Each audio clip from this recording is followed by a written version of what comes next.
Hi everyone, thank you for joining me, Melissa Moonbeam. I am here to give everyone a quick tarot teaching. So if you're interested in learning tarot, this is what you need to know.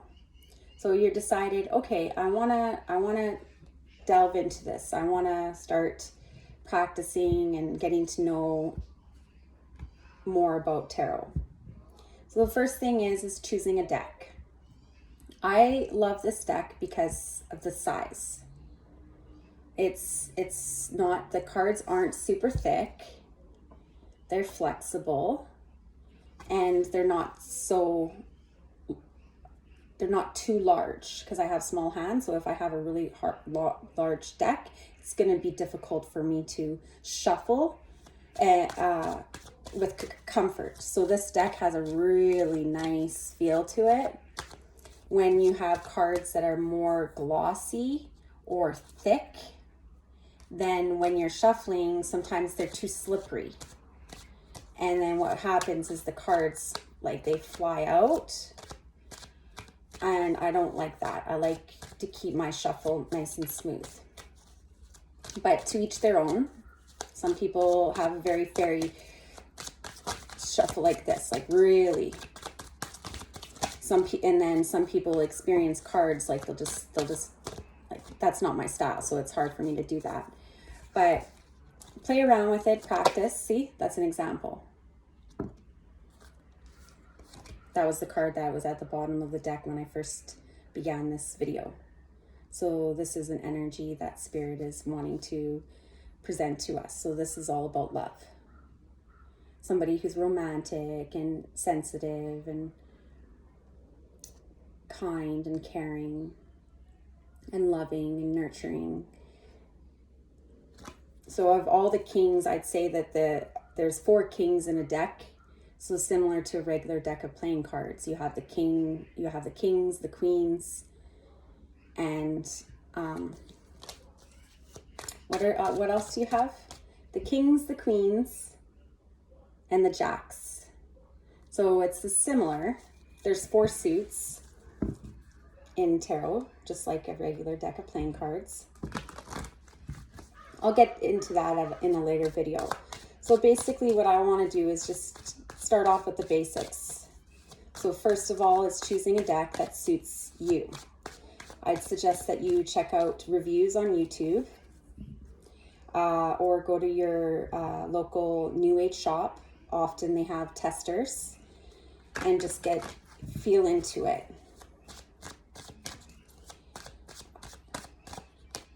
All right, so the next is you want to clear your cards.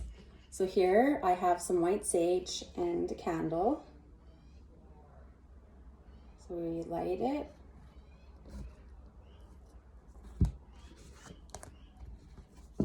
And then this is my style. I like to go around all 4 corners. And you don't need to fear energy, like, oh my god, those cards, they got bad energy. Oh no, like, everything is energy. You're constantly exchanging energy. It's like, it's not something to be fearful of. Like, let's say if you were to touch someone's deck, you know, like, all you have to do, if you did pick up an energy transfer from that deck, and if you're very sensitive to energy and you did happen to pick up an energy transfer, all you would have to do is just go wash your hands. Just put your hands under water and let that energy just be cleared. So it's very, very important to cleanse your cards regularly. I am really, energy hygiene is very important to me. Hygiene in general is very important to me. So basically this is what I do. I go all 4 corners. That's it. Sometimes, like, if I have time and I'm kind of in the mood, I'll fan them out. Or even, like, you just cut, because they're pretty thick, right? So you just cut it and do like 1 fan.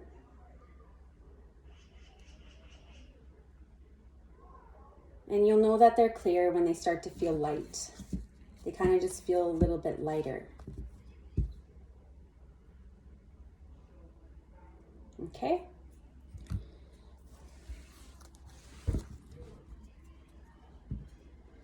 So these cards are dark.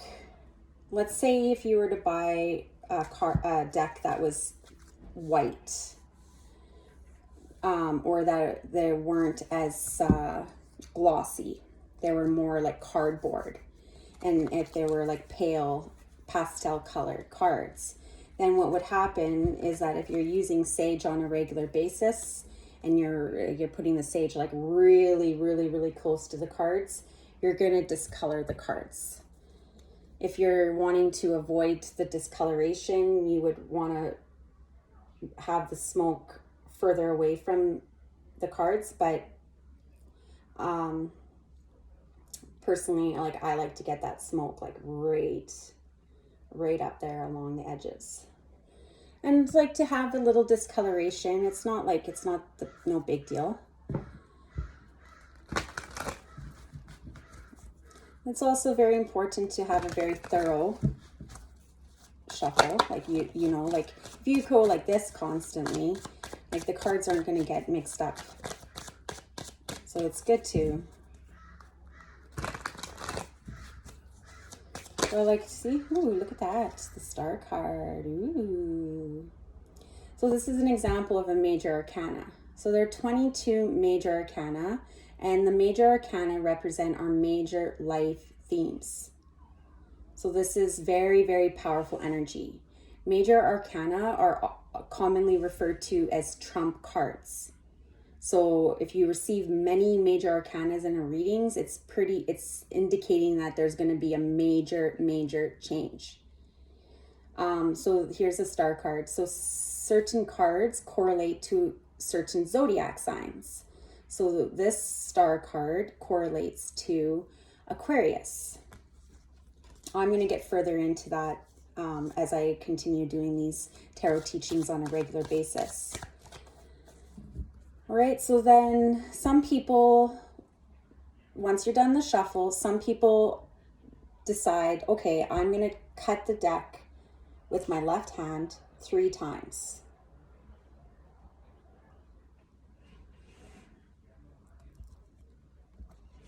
And then they would go like that. Some people will shuffle the cards and they'll cut the deck 1 time. And they'll go like that. It's all a matter of preference. It's all a matter of what feels good. Listen to your intuition. Personally, I just shuffle the cards. I don't use my left hand. The reason why people use their left hand is because the left side of the body is the feminine. It's the receptive. So it's taking the energy and being receptive to the message by using your left hand. I just usually just cut it with my right. I go like this. I line them all nice and tight. And then I just cut it like that. And then this is the card that I begin with. I put this to the side. I will look at the bottom of the deck just to take an observation as to what the meaning is. I'll just set it aside and then I'll start flipping. I don't use any particular spread. I just pull as many cards as I'm guided to and I lay them out. And then what I do is I organize them, usually according to suits. So tarot cards, there are 78 cards in a traditional deck of tarot. And these 78 cards are separated into 2 groups. The first group holds 22 cards, and these 22 cards are known as the Major Arcana. And the second group holds 56 cards, and that group is known as the Minor Arcana. So the Minor Arcana represent our day-to-day activities, the exchanges that we have with our family members, our friends, our significant others, our co-workers. They talk to us about our love languages, our attachment styles, our habits, our hobbies, our beliefs. They talk about the psychology of the human being. Now with the 56 Minor Arcana, those 56 cards are separated into 4 groups, 4 suits, just like a regular deck of playing cards. So you have air. Okay, let me start again. So you have 4 suits. So let's pretend mental. So I always go mental, emotional, physical, and spiritual. That's how I remember. So mental is swords. Swords is air element. Emotional is cups, and this is the water element. Physical is pentacles, and this is earth element. And spiritual is wands, and this is fire.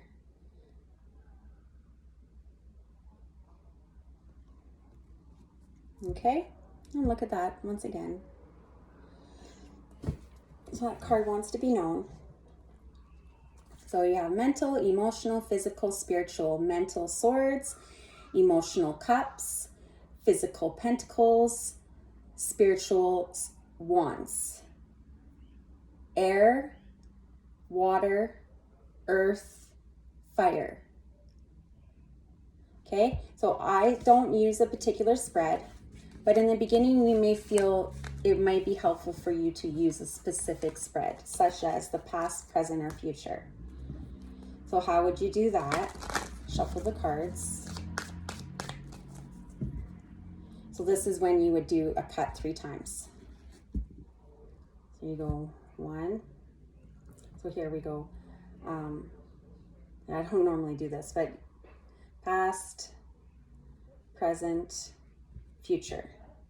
So flip the card on the top, past, present, future.